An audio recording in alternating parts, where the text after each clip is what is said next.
And a good day to you people of our great planet Earth. It's Frankie. I'm in my kitchen. I'm about to grill up some burgers on the George Foreman grill. Yeah, baby. Now, I was thinking about the history of this grill and how in life it's better for us to be resilient, flexible, and adaptable in everything that we do. In business relations, in personal relations, in job relations. The story of the George Foreman grill starts in the early 90s by a man named Michael Boehm, if I'm saying that correctly, whom heavily promoted this grill at trade shows, but received very little interest in the grill. But that didn't stop him. He remained flexible and adaptable and steadfast. Another individual promoted the grill to another company called Sultan Inc. And that company, Sultan Incorporated, pitched the grill to some colleagues of George Foreman, and George Foreman's colleagues pitched the grill to him. So the inventor, Michael Boehm, had no interaction with George Foreman. But what's interesting, that I find anyway, about this story, you may have heard, is, and there are several different stories, I don't know which one is real or the combination of truth, what it is, but the story is that the grill was first offered to Hulk Hogan. And depending upon which story you believe, either he refused the offer, didn't think it was worth his while, wanted to spend time with his family, or he missed the phone call from his manager because he was busy picking up his kids, or he received a phone call from his manager but didn't have time to look into the matter because he had to go pick up his kids and or spend time with his kids. But regardless of what exactly transpired, Hulk Hogan didn't give up. He still moved forward, remained flexible and adaptable, and attempted his own products. First being the Hulk Hogan blender, which didn't do very well, and secondly, Hulk Hogan's ultimate grill. So that's what I want to talk about being flexible, being adaptable, being resilient in every area of our lives. I was looking up another story about Wrigley's gum. Originally, William Wrigley Jr. sold baking powder. What he would do is he would include a pack of gum in every package of baking powder he sold. In 1892, the gum started to become more popular than the baking powder. So what did Mr. William Wrigley Jr. do? Did he say, I don't care, we are in the business of selling baking powder and that's what we're going to sell? Was he just stubborn and refused to be flexible and adaptable and resilient? No. He started selling gum. As we well know today, all right, baking powder out, gum is in. Quite a few years ago, me and a buddy joined the gym. And we were going there about 2 to 3 days a week, and we had done that for a couple of weeks. And one day we were in the mall in Walden Books. Remember Walden Books? Speaking of being resilient, flexible, and adaptable. Anyway, he spied a book from Mr. Arnold Schwarzenegger, the 6-day workout, something to that effect. And my buddy flipped to the book. He's like, Frankie, I want to do this. We're going to work out 6 days a week. And I was like, whoa. How about this? How about for a month we work out 3 days a week? The following month we'll increase it to 4 days a week. After that, another month, 5 days a week. And then after that, another month, then we'll make it to 6 days a week. To which my buddy said, no.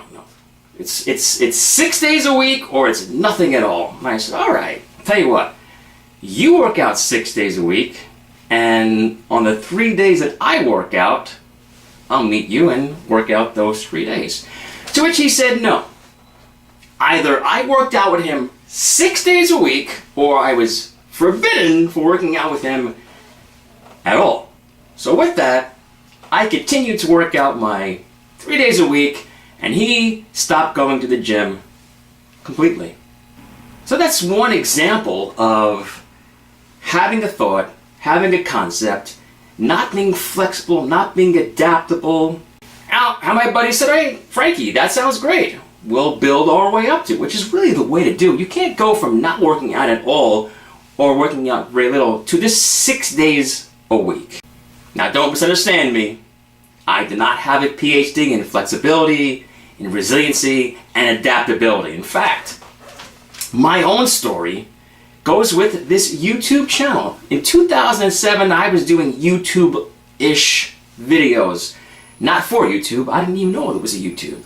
And then in 2012, when Cindy and I started hanging out and doing real estate and shooting videos, I was just doing those videos as like a video journal. Cindy was the one who suggested, hey, we should put these on YouTube, which eventually became our past blast videos. But with that, Cindy and I, when we were doing real estate, we would study on the 10th floor of Macy's, which has mock living rooms and mock dining rooms, very quiet there. So somehow I got into my mind that I wanted to start my first vlog in a living room setting on the 10th floor of Macy's, and also I was going to utilize that as part of the coffee and conversation segment of my YouTube videos.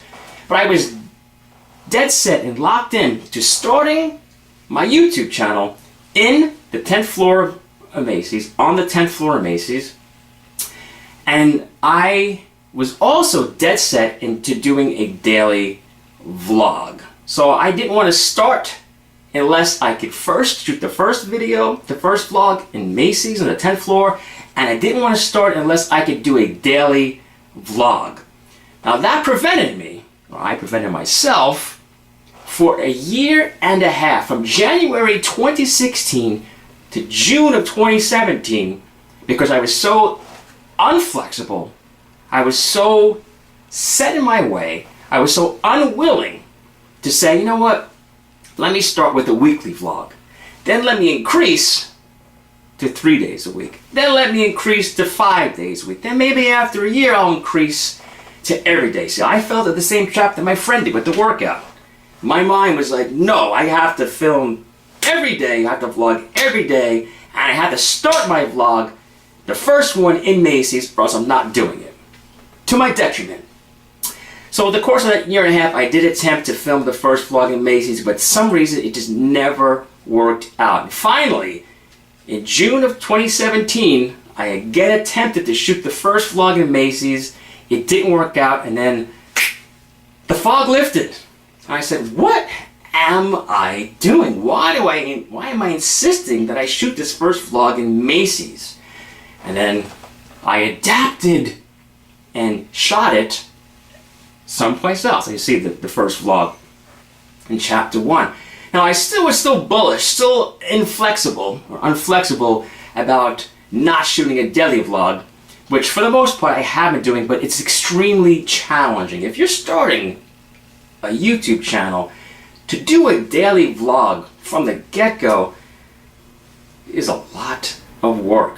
That's why I've utilized a lot of those past blast videos. It's a lot to do because you're still learning camera angles, editing, what works, what doesn't work, lighting. I don't even have the best camera at the moment. So looking back, hindsight is 2020. Had I just started with a weekly video, a weekly vlog, and worked up, that would have been better. If I had been flexible, if I had been adaptable and resilient and just said, no, I'm going to do this. It doesn't have to be a Macy's, it doesn't have to be a daily vlog at the moment. Well, I would have been a lot further than I am now, a year and a half later. And the last story I want to share is some years ago I was at a trade show. I ran into a company. They found out that I'm a veteran. They discovered that I have a vending table. And they had a product and they said, Frankie, we would like to work with you for you to sell our product on your vending table. We'll work out a consignment deal. So with that, I met up with the company. They were telling me that people are knocking off their products. And they were also saying that the people who were selling their products had their vending tables with tiers, shelves. I was like, okay. And the owner said, if you're going to do this, Frankie, if you're going to sell my product, you have to have your table with tiers. Now that's a lot of time, a lot of energy, a lot of money, which I didn't have. I said, well, okay. I said, where do I find these? He said, I don't know. He told me, go and look at the people who are knocking your stuff off and look at their tables, see how they make them, ask them how they make them, make it yourself, Frankie, which is just a lot of work. So I said, okay, how do we do this? How about, as I'm doing that, as I'm in the process of finding these people and seeing how they made the shelves and where they made the shelves and getting the shelves made, how about we just vend your product on my table as is? To which he said, no. I forbid you, Frankie. I will not allow you to sell my product unless you have a table with shelves, with tiers. He was inflexible. He was not being adaptable, nor was he being resilient. He wouldn't allow it. But in the meantime, and in between time, and this is the crux of my story, there are people out there. Now, not every table who was selling similar products had tiers. Most of the tables who were selling a similar product were just a flat table. So there was people out there selling, according to him, his product, ripping him off with a flat table, making money, but he wanted to wait until I can find the resources and build shelves before we could sell his product. And then months went by. I was trying to do investigations, and I went back and I said, look, this isn't working out. I can't find where to get these shelves. I spoke to one guy. He says, yeah, he had them made this place. They're X amount of dollars. And I was like, look, it was just a lot. But the crux of my story, and it didn't work out, but in other realms, this person's business is extremely successful, which has me wondering, since he has a very successful business, but was inflexible and wouldn't adapt to having just a flat table to sell his product, what other areas of his business may he be not adapting into? What other areas of his business is he being inflexible with? Could he be making even more money in his business if he would be flexible, adaptable, and resilient? So I submit that to you. Where in your life are you not being adaptable, you're not being flexible, or you're not being resilient, you're being rigid, you're being bullheaded? No, it's got to be this way or it's going to be no way. Never mind my way or the highway. Some people have my way and there is no highway. They're that inflexible. So, let's help out one another. Let's help each other to achieve the goals, the dreams, the plans we have in mind. Let's help one another to be flexible, to be resilient, to be adaptable, so we can achieve what we want in life. Because together, we can achieve the extraordinary. Hey, this is Frankie. I will see you in the future. And your future is going to start right now, and even sooner and better if you and me can learn in every circumstance and in every situation to be flexible, to be adaptable, and to be resilient. To be like William Wrigley Jr. and say, the gum sales are bigger than our baking powder sales, so we're going to sell gum. See you in the future.